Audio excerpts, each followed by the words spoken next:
Hi all, ಇದು Monday morning mini blog. ಇವತ್ತು ತಾಟಿಲಿಂಗ್ ನೆಲ್ಲಿಕಾಯಿ ಸೌತೆಕಾಯಿ ಗೋಂದನ್ನ ಬಳಸ್ಕೊಂಡು ಒಂದು ಜ್ಯೂಸ್ನ ಮಾಡ್ಕೊಳ್ತಾ ಇದ್ದೀನಿ. ಈ ಜ್ಯೂಸ್ನ ನಾವು ಖಾಲಿ ಹೊಟ್ಟೆಲಿ ಕುಡಿಯೋದ್ರಿಂದ ದೇಹಕ್ಕೆ ತುಂಬಾನೇ ತಂಪು.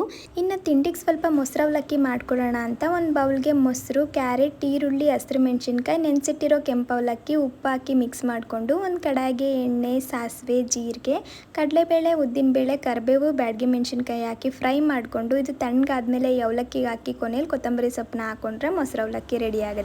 ಹಾಗೆ ಇದ್ರ ಜೊತೆಗೆ ಸ್ವಲ್ಪ ಕಡಲೆ ಪಲ್ಯ ಮಾಡ್ಕೊಳ್ಳೋಣ ಅಂತ ಒಂದು ಕಡಾಯಿಗೆ ಎಣ್ಣೆ, ಬೆಳ್ಳುಳ್ಳಿ, ಹಸಿರು ಮೆಣಸಿನ್ಕಾಯಿ, ಈರುಳ್ಳಿ, ಕರಿಬೇವು, ಅರಿಶಿನದ ಪುಡಿ, ಉಪ್ಪು ಹಾಕಿ ಫ್ರೈ ಮಾಡಿಕೊಂಡು ರುಬ್ಬಿಟ್ಕೊಂಡಿರೋ ಟೊಮೊಟೊ ಪ್ಯೂರಿ, ಧನಿಯಾ ಪುಡಿ, ಖಾರದ ಪುಡಿ, ಜೀರಿಗೆ ಪುಡಿ ಹಾಕಿ ಮಿಕ್ಸ್ ಮಾಡಿ ಸ್ಟೀಮ್ ಮಾಡಿ ಇಟ್ಕೊಂಡಿರೋ ಕಾಬೂಲ್ ಕಡಲೆ ನೀರು ಹಾಕಿ ಕುದಿಸ್ಕೊಂಡು ಕೊನೆಯಲ್ಲಿ ಸ್ವಲ್ಪ ತೆಂಗಿನಕಾಯಿ ತುರಿ, ಕೊತ್ತಂಬರಿ ಸೊಪ್ಪನ್ನ ಹಾಕೊಂಡ್ರೆ ಆಯಿತು. ಇನ್ನು ನಾವು ಯಾವಾಗಲೂ ಮೊಸರು ಅವಲಕ್ಕಿಗೆ ಚಟ್ನಿ ಪುಡಿನ ಮಾಡ್ಕೊತೀವಲ್ವಾ, ಅದ್ರ ಬದಲು ಈ ಥರ ಕಡಲೆ ಪಲ್ಯನ ಮಾಡ್ಕೊಂಡು ನೋಡಿ, ಕಾಂಬಿನೇಷನ್ ತುಂಬಾ ಚೆನ್ನಾಗಿರುತ್ತೆ.